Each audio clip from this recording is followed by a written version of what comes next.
There's no mirrors on the ceiling, and my cell's as cold as ice. We're all just prisoners here of our own device. Relax, said the warden, we are programmed to receive. You can check out anytime you like, you can never leave. Welcome to the hotel in Colorado. What a nice surprise.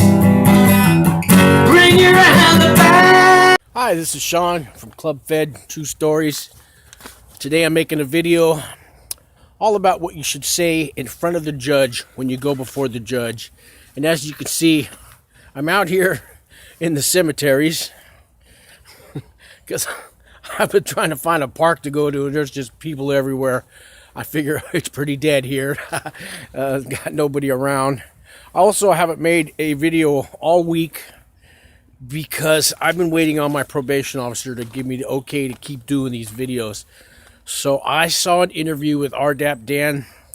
He does videos, and he's one of those prison consultant guys, and he did an interview with another guy. I forget anyways. He said that he didn't tell his probation officer he was making these kind of videos at first, and then when he did, the probation officer gave him the thumbs up. But I thought to myself, I better let my probation officer know. I've done like 40 videos and I haven't told him. So I told him last week in an email and on a voicemail, and I've been waiting for him to get back to me. And I sent him some clips. He watched all the videos. He gave me the thumbs up. He said what I'm doing is a good thing as long as I'm helping other people and it helps me. He has no problem with it. Keep doing the videos. So I've been on the phone this week with probably, I don't know, 4 or 5 people, and we're talking to this one guy the last couple days who had to go before the judge for sentencing, and he wanted my advice, my help on what you say to the judge. There's a letter, it's called a personal narrative letter. So when you go to get sentenced, this is the time the judge gets to hear from you. Now, the judge has seen you come and go in his court for arraignment and postponing your sentencing and things like that. He's heard you say the word guilty and all that. But from everything the judge knows about you, it's only on paper. There's a pre-sentence report that you should have done.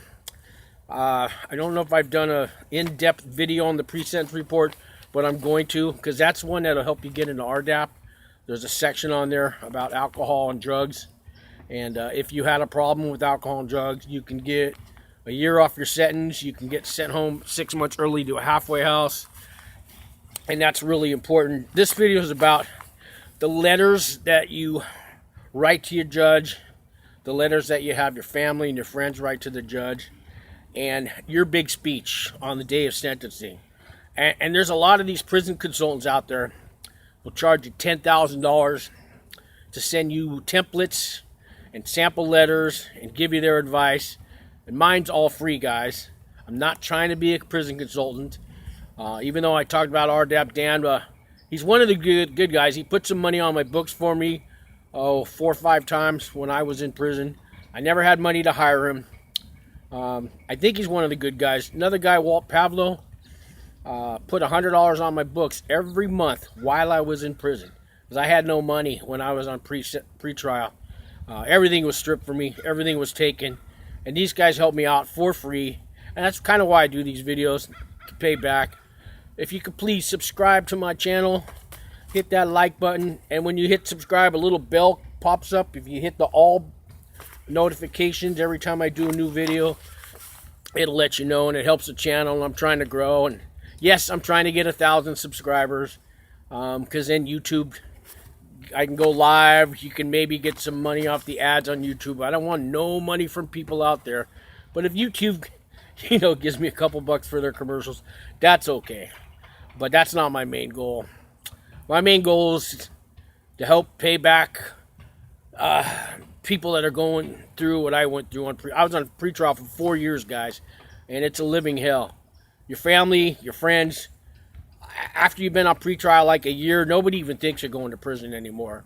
I've heard, oh, you're going to get probation. It's been 2 years, 3 years now. They haven't sent you to prison now. They're not going to send you. They don't let you just roam the streets for 2, 3, 4 years and then decide to send you to prison. Yes, they do. The feds do that. The feds take their sweet time. The reason I was on 4 years of pretrial is I had a bunch of co-defendants underneath me, and I was the leader. I did time for wire fraud. If you don't know, guys, watch my other videos. You can hear all about that. I don't want to ramble into my crimes, but I had to be the last one sentenced. So that's what I was told. So I think I had 9 co-defendants. I think 3 of them took some kind of plea deals. They didn't have to do any time. The other 6 did, because I know they told on me. One of them was my ex-girlfriend, and they still gave her time. I'm not allowed to talk about her. I mean, I'm not allowed to contact her. I'm not allowed to, talk to her or anything like that. I don't know if I'm not allowed to talk about her, but I won't say her name. So I just got some notes here, guys. When you, in my description on this video, every video I got, if you hit the description and hit where it says read more, it'll open up. And I've got links to character reference letters, samples, templates, letters you're going to write to the judge. I've got links to how to get into RDAP for free. I've got links on how to send money to an inmate, how to do emails to an inmate, how to get free phone companies like Google Voice. So instead of having to pay 80 cents a phone call, the inmate only has to pay 14 cents a phone call. But check out all the links. They're all helpful. I think there's about 20 of them down there, and I keep adding them. And if you go to the links about the character reference letters, I think I got 5 or 6 down there. And so basically, when your family, your friends, or your co-workers, or your employers is going to write a letter to the judge, there's 3 things that got to be put in that letter. And it's the first thing is they need to know that you did the crime. Okay, keep in mind, when a judge gets a letter from a family and a friend, he has seen thousands and thousands of these letters, because the judge that's going to sentence you, they've been doing it usually for 10, 20 years, and I don't think there's a letter they haven't seen duplicated. Judges have told me they've gotten letters from friends and family, and half of them were the exact same letter, just cut and pasted with the person's name taken out and removed and put another name in. They got it off the internet, or they paid a guy like Justin Paperny $6,000 to write your letter. Do not hire that guy. Even though he's a friend of RDAP Danza Waltz, don't hire that guy. I know at least a half a dozen people I did time with where he charged them $10,000 for 2 one-hour phone calls, maybe sent them some templates on letters and stuff. Do not hire that guy. I'm not going to ramble on about him like I have in some other letters, but some other videos, but do not hire Justin Paperny, okay? I don't really think you need to hire a prison consultant unless you can absolutely afford it. If you've got 80 grand to spend on a lawyer, yeah, and you got another 10 to spend on a prison consultant, and they can help you through all this. In my opinion, the public defenders in the federal system work just as hard as a court-appointed lawyer. That's just my opinion. I've heard a few lawyers that are good out there, and you may find one. God bless you if you got the money. So back to the letters. So in a letter that your friends or family write to the judge, they've got to state that they know what you did was a crime. Now they want to paint the picture that you're a bad guy, but you're not that bad of a guy. And here's why. And they should say a few good things about you, all the while knowing that what you did was wrong, and what you did was illegal, and what you did was against the law. Then at the end of the letter, they can ask the judge for a lighter sentence. If they're going to ask the judge for probation, the judges, I think, all laugh. Everybody wants probation. This video is more about what you are going to say to that judge come sentencing day. So I told this guy, I don't want to use his name, so I'm going to call him Steve.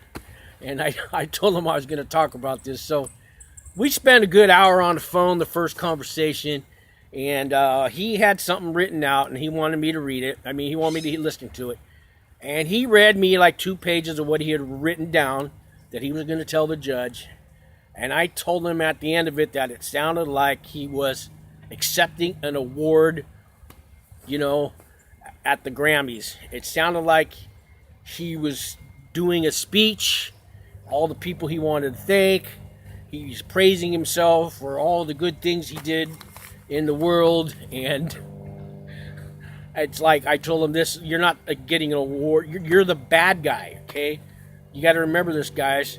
You're the bad guy. If you're being sentenced, it's because if you're at sentencing, that means you've taken a plea and you've pleaded guilty. Because you don't get to do this in a trial. So if you think you're innocent, take it to trial. And good luck with that. What's 96.8% conviction rate with the feds? Good luck taking it to trial. And even if you win that case, next year, they'll be back with another charge. And they'll just keep charging you until they get you locked up. That's the way the feds work. They don't just, if you win that case, which rarely does. I met one guy in prison who won his case. But he was there a year, now he's in prison for another charge that they found. They will dig and dig and dig. And if you own a business, there's always a way for the feds to get you if they want to get you. So when it comes to talking to the judge, I told this guy, this is the way I looked at it. So when I went to the judge, I had a big speech written out, and I stood there in front of the judge and I ripped up my speech. And I told the judge, you know what? I just want to tell you what's going on in my heart, Judge. I don't need a script. This is my life. I've lived it. Only I know what I am like. And I told the judge, I stole a lot of money. I know that's wrong. You know, I told the judge, I confessed my crimes to the judge. And I said, I know you already know this. And I had a few people that spoke ahead of me in front of the judge. And they even asked her for probation, and I said, Your Honor, I'm not here to ask for probation. I'm not here to ask you, not to send me to prison. I am here to ask, for some leniency, and I'm going to tell you why. And I told the judge some things I did. I violated a couple times on pretrial and came up on some dirty drug tests, and I ended up going to 2 different drug programs. That I volunteered for. I made it through those. I told the judge I did some services. I fed some homeless people. I cooked for a little drug program for free, and they gave me room and board. And I did some volunteer work for Alcoholics Anonymous. I worked at their central office, and I cleaned their bathrooms, and I answered their phones and did paperwork. And the judge hears all this all the time. And this is what a normal person does anyways. So how do you convince the judge that even though you're a bad guy, you don't deserve the full punishment of the law? So I look at it like this. Your family and everybody knows. Your family and everybody knows the crimes that you did. Your family and your friends know you're going to prison. But you haven't told your grandmother, or you haven't told your grandfather. You haven't told that wise person in your family. So you look at it like this. You got to go to your grandma, and you got to tell your grandma what you did. And she's going to decide whether you're still in the family, whether the family wants to disown you, or whether the family will still accept you for what you did. But grandma's going to know what you did was wrong. And how do you tell grandma? Grandma, I messed up. Grandma, I stole this money. Grandma, I billed 100 people for surgical procedures that they didn't really need. And I took the money from Medicaid, and now I got to go to prison. And, whatever your crime was. And talk to the judge like you're talking to your grandmother or your grandfather. That was my advice. And speak from the heart. And don't hold nothing back. And be human. This is the part of the movie where you're the star of the movie. And, forget all the cameras. You're in a courtroom or you're on Zoom right now, and there's nobody there except the judge, your lawyer, the prosecution, the DA, and in the background maybe some of your family and friends watching, waiting to see what the judge is going to say. And no words are going to impress this judge that you're an angel, that you don't deserve to go to prison. The judge has heard it all before. You got to convince the judge that you understand you're the bad guy, and that you understand about change. You can give some examples of how you've already changed and you haven't even been sentenced yet. And then you got to let the judge know that inside you're willing to change more, and you're willing to go to prison, and you're willing to get through this, and you're willing to keep changing with your life. And you got to reach that human part of the judge. Judges are human at the end of the day. And it can't be an act. It's got to come from here. And if you look that judge in the eye, and make sure you wear a shirt and tie, or if you're a woman, you dress business-like, professional. Don't show up with a t-shirt. If you're going to show up with a t-shirt, wear an orange t-shirt and get used to it. Try to look professional. And speak from the heart and look the judge in the eye. It's okay to have a script, but don't use it when you get there. Practice your script in the mirror. Practice with your friends. Practice with your family when you get there. You don't have to be dramatic like me and rip the script up in front of the judge. Put it aside and just speak from your heart. And that's my advice to you. You don't have to pay somebody $10,000 to get that. You go on my descriptions. You read all those sample letters, all the sample templates, you know. And there's basic instructions there. And it's all free. I hope you watched this video this far. If I can help you guys in any way, you know, my phone number's on there, my email's on there under the description, and call me and we'll talk this through. And I'll get you through this, and I don't want any money. I might want a letter from you when you get to prison. Let me know what happened. Let me know what's going on there. That's about it. So I'm just doing these videos to help people go through what I went through, because I understand. And hopefully you're going to a minimum, a camp, or low, or you're not going to have to join a gang. Okay, there's no real politics there. You don't have to show your paperwork, and you don't have to be afraid. And there's a few fights, but that's usually if you tell on somebody with a cell phone, or you owe money for gambling, and then they build up some big debts in gambling. $5,000, $10,000, $20,000 gambling debts in prison. Some people got money there. Anyways, thank you for watching. Please hit the subscribe button, hit the like button, share this video, and I'll be back with more videos tomorrow. Thank you, guys.